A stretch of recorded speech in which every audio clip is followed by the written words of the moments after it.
Hi, it's Patty from Natural Law Health, and I want to make a quick video to announce that I'm going to be teaching some courses that will help students learn the natural healing arts. And, when we go into naturopathy or naturopathic types of healing modalities, which include many different things under that umbrella of naturopathy, like, for instance, homeopathy, herbal medicine, natural hygiene. All of these are kind of under that umbrella. And Dr. Robert Morse, he is putting together, with his many years of working with and teaching about the human body, but working with clients that he has helped to heal in a true way. He is putting together courses that will help future healers, and I want to kind of bring to that some of the foundational sciences, like, biological chemistry and anatomy and physiology and cell biology. So I think having an understanding of these pure sciences will help a student going forth in this path in their life.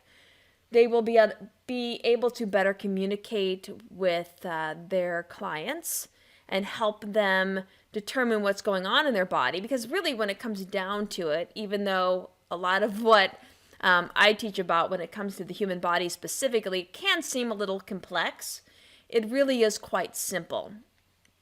I know Dr. Morse talks a lot about in chemistry, which here we're looking at a slide from the chemistry class that I will be teaching relatively soon. I'm going to call it electrical chemistry because chemistry really, when we take it in as part of our food, as part of our diet, it does become alive within us. We are not just matter. We are not material. And that, there's a materialistic, I think, view that is quite predominant in medicine, in orthodox or allopathic medicine. And they tend to treat the human body as a thing, as something that can be manipulated. We can remove organs or replace them with a mechanical version. We can look at the blood work and just, modulate that and modify that by adding or taking things away. I think that, the human being is much more than just material things. We are an essence. We are an expression of vitality. And that's where allopathy has not been able to touch that essence. Allopathic physicians, they don't have the tools to look at vitality. What is the vital force of that patient they're working with?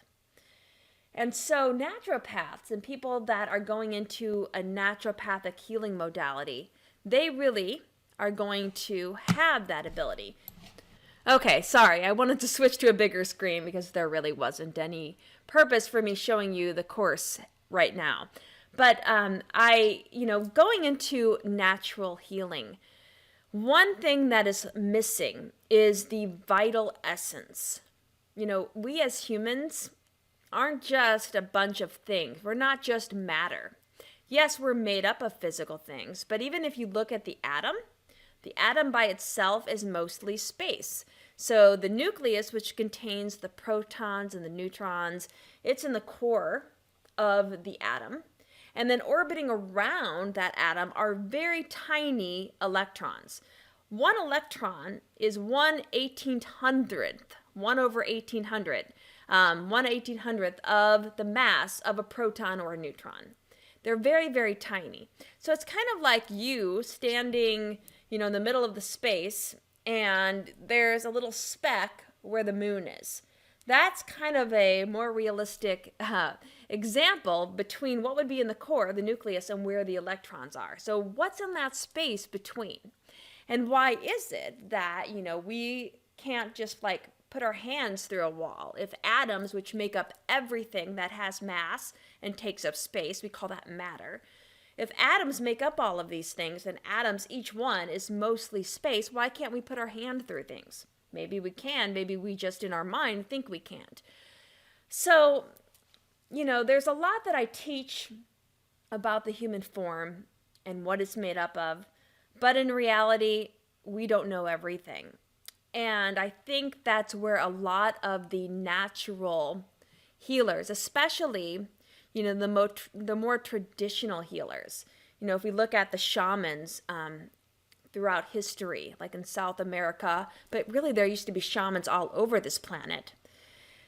They had a knowing. They just knew what plants were healing.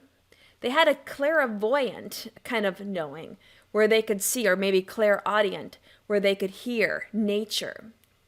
And a lot of them would kind of go into this special place of knowing, and they would know which plant should be used to heal this person with this ailment. Rudolf Steiner, who brought to our knowing back in the early 1900s, he put together what is called anthroposophical medicine. And Rudolf Steiner, it is said that he was clairvoyant. He could just know things. And I mean, if you ever read his books, I have one of his books in the other room about intuition, but he has just this wonderful way of describing the human experience. And, the different bodies, we have not just a physical body, but, an etheric body, an astral body. And each of these levels of us have to be healed. And then when you bring forth, other modalities of healing, like, for instance, homeopathic medicine, which is often used in anthroposophical types of treatments, what is homeopathy?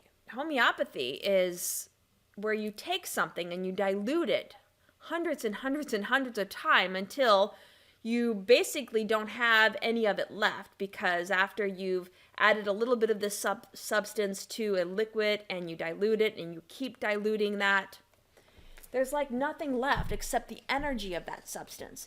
And that's how homeopathy works. You take in that energy, and then that energy, again, think of the space between the nucleus and the electrons. That energy helps your body understand the energy of what's going on with you if you have an illness. And what it does is, if you pick the correct remedy, which you really have to be working with a very well-trained homeopath to know what that correct remedy is. But if you pick the correct remedy and it matches your symptom profile beautifully, then it will guide your vital force to healing in a way where you don't need to take anything else. I mean, your body just does it. We have an innate healing mechanism. We just have to kind of have the instructions for how to heal. So it's just amazing what is out there and what has been suppressed. I mean, even the plants, again, talking about like the shamans, and even, I kind of consider Dr. Morse a shaman because of his knowing of the plants and their beauty and how they're used to strengthen organs, to detoxify, to pull things out of tissue spaces, the interstitial spaces that make up every single organ. This is the stuff outside of the cell. And if those spaces are so congested, that's when we get illness. That's where we get congestion in the body, we get stagnation, so a loss of that vital fluidity in the body. And in some instances, there's activation where tissues may start to become hyper responsive, or perhaps they even become hyper in their ability to divide. And then you get, things like cancers and whatnot. So, it seems like I'm talking a lot of woo-woo right now, but it really isn't. We have been so brainwashed to think that allopathy is the only method of healing. And yes, allopathic medicine and much of science as a whole, because they value that which can be measured. And, you have to have the correct measuring devices to measure those things, right? Do we have every single measuring device that could measure every possible thing in our universe? We don't. It's kind of, very short-sighted to think that we know everything just because we can measure it. And like I said, many people are very convinced by allopathy. They think that because they can measure things and they can, take out a sample of your blood and tell you everything that's in it. I mean, that's good to know. But, our body is constantly changing. I mean, that's what homeostasis is. Homeostasis is that despite the ongoing fluctuations that are always occurring, things go up, things go down. Blood glucose levels go up, blood glucose levels go down, and they stay relatively balanced in a healthy state.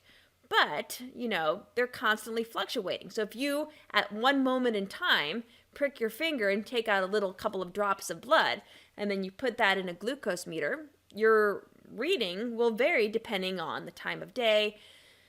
So, we can't allow the allopaths, just because they have these tools, to dictate how you're going to heal, okay? And that's one of the things I like to bring forth in a course that I'm teaching to help future natural healers, because we really need more people like you that are interested in natural healing. So, I was talking about this book. It's called Healing Ourselves from Medicine. It's a great book. I can't put it down. I just don't want to put it down. I'm trying to do work so that I, can get this class together. But, there's a lot of great ideas in there. And again, Rudolf Steiner is really the father of anthroposophical medicine. This course, let me just share my screen. This is chemistry, okay? So in chemistry, when I teach this class, I will teach electrical chemistry, by the way. One of the most important molecules in the human body and in all of the planet Earth is water. Here we're looking at H2O. And we'll get into, the chemistry of water, that it's a polar molecule. It has kind of this bent shape. The oxygen atom in this molecule is partially negative. The two hydrogen atoms are partially positive. And a partial positive will be attracted to a partial negative of another water molecule. That interaction, holding those two water molecules together, is called the hydrogen bond. And it's why, if you take water, here I have a glass container with some water in it. If I take some water out and I drop it onto my desk, it'll form bubbles because all of that water is cohesive. And water has many beautiful properties. It has a very high heat capacity, meaning that it can absorb a lot of heat before its temperature will go up. That's beautiful if you're a fish living in a lake or the ocean, because, your environment will stay relatively stable. Water allows for that. And even think of the cute little fetus hanging out in his or her mother's uterus. Inside of that amniotic sac, we have mostly water, and that's maintaining and stabilizing the environment for that embryo or fetus. But in my course, we're going to get into a little bit more about water. Did you know that water has a fourth phase? I mean, most of us are aware that water can exist as a solid, and we call that ice, as a liquid, that's just basically water, and as a vapor or a gas. I mean, what happens when you put water onto your oven, you turn it up and it starts boiling, right? It goes into the gas or vapor form. But there's a fourth phase of water. And this fourth phase of water, I do like talking about. The fourth phase of water was written by Pollock. He was a scientist. He is a scientist. He's still alive, but he's written a lot about it. And it's the fact that when water is exposed to a hydrophilic surface, it becomes gelatinous. So it becomes gel-like. And our cell membranes, our cells, the wall or the membrane that surrounds each and every one of our cells is charged. It has a hydrophilic, these hydrophilic heads that face in and out. So we form kind of this gel state of water just outside of our cells, okay? So, and another thing about our cells is that they have kind of this potential in and out of the cell membrane. The inside of the cell membrane is slightly negative compared to the outside of the cell membrane, which is more positive. So again, we see this charge again, and that's influencing water, making it gel-like. And that gel-like property has a lot of important effects in the human body, which we will talk about in my class. One of which, I mean, there's so much we can go into this, from how pathogens can affect our cells. So this has a lot of very important influences in how the human body really works. So one of the things we're going to talk about in my class is how the heart works. And what does water have to do with the heart? Well, what is the heart doing? I mean, the traditional explanation is that the heart pumps blood. So this does have an influence on the heart. I mean, the traditional explanation of how the heart works is that the heart is a pump, and it pumps blood away from itself through arteries. So here we see the aorta. Here's the pulmonary trunk. The aorta takes blood to the entire body, and the pulmonary trunk is sending blood to the lungs. So the heart has kind of two circuits. If I look at those two circuits here, it has the pulmonary circuit, which is sending deoxygenated blood to the lungs so we can pick up oxygen and deliver that oxygen throughout the body. And then we have the systemic circuit, which basically is taking that oxygen-rich blood all the way to every single cell in the body. Oxygen is, very important for the formation of energy. So we do have these two circuits, okay? When we color code blood blue, that means it's deoxygenated. It doesn't have as much oxygen in it. When it's red, it is oxygen-rich. Now, it is said that the heart, and it does anatomically have 4 chambers. The upper 2 chambers are the atria. The bottom 2 chambers are the ventricles. The ventricles, the traditional explanation is that they contract and pump that blood to where it's going. And the left ventricle, it is said to create the most force because it's pumping the blood the furthest, to the greatest distance. The right ventricle, it pumps the blood just next door to the lungs, so it doesn't have as far to go.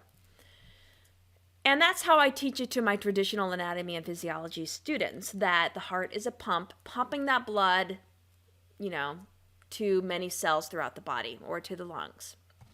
We kind of see a simplistic pathway of where that blood's going here. Now, here's the thing. If we look at the left ventricle, which is right here, it's taking oxygen-rich blood, sending it through the entire body.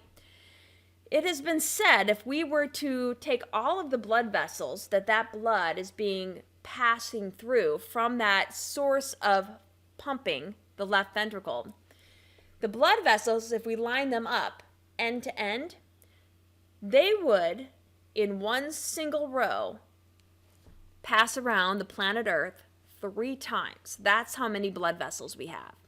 And so, is it realistic that this little pump is creating such a force to push that fluid through these blood vessels that are that long? So there's another explanation, and that's that the heart is not a pump at all. I mean, yes, we have these contractile proteins, actin and myosin, that kind of slide past each other and then expand back out. But that doesn't mean they're creating the force to push the blood out. It could mean that they're acting kind of as an expansive valve that's holding the blood and allowing the blood to kind of create this spin, this vortex. So when we look in the internal anatomy of the internal anatomy of the heart, you see that little bumpy surface in the ventricles? Those are called trabeculae carnae. They are kind of little ridges, and it's said that each little ridge, each one, creates a specific vortex that even has the ability to influence where blood that starts here might end up in the body. So we can kind of, add specificity to where the blood's going if the blood has specific properties that certain regions in our body need. It's also been said by Rudolf Steiner that our heart is the source of heat and that we need a certain amount of heat. So its purpose in pumping and creating as a byproduct heat is really to generate heat for our entire bodily function. We need a certain level of temperature to maintain a certain metabolic rate. So, maybe the heart, with all of these trabeculae carnae again, is creating these little vortices, these little spins. And that, vortex is really kind of the essence of what this vitality is. And we're adding vitality to the blood. And the blood is tightly regulated with what's inside of it, but, there can be changes. Again, if you take some blood out of a person's body, depending on, the time of day and what they've eaten and what, anything, what's in that blood can change. But there is a vitality in the blood. So with the movement of the blood through blood vessels, so now we're looking at the movement of blood through blood vessels, is this movement of blood through blood vessels, and here we're looking at the smallest blood vessels in the body, the capillaries, is this due to the force of the heart beating? I don't think so. Again, if we line up all of the blood vessels and there's enough of them to wrap around the planet Earth 3 times, I don't think that ventricular contractive force is creating that push necessary. So my video got cut off, but I'm just going to show you this image of the blood vessel compared to the alternative video I had on earlier. Here's the same blood vessel I had, and it's representing that same blood vessel. It's a capillary. And we can see the charges. So we see, the water up against the cell membranes of these endothelial cells that are lining our blood vessels. And this being just the smallest blood vessel, this would be an example of a capillary. This is where exchange occurs. Well, what we have is we have water kind of creating, again, that gel-like surface right against the blood vessels. And we have positive forces kind of repelling each other, and that's really what's responsible for forcing the fluid in the forward direction. It's not a pump, but it's the behavior of water. It's the vitality of water that is responsible for movement, for animation. And again, this is the spiritual essence of life. Water is why so many scientists, look for water on new planets. I mean, it really is the essence of all life. And where you have water and you have this fourth phase interacting with, the polarity, and polarity itself is created when you have kind of this ability to create a positive and negative internal and external surface. That is due to life. So anyway, this is what we're going to be talking about in my class. I'm going to end the video here. More information about the course will be below. And I look forward to having all of you join this course and to further pursue naturopathy and the natural healing arts. We need that more now than ever because allopathy is a dangerous system of healing. It might be good for emergencies, but in treating chronic health issues, it's creating more of them than it's treating. Thank you.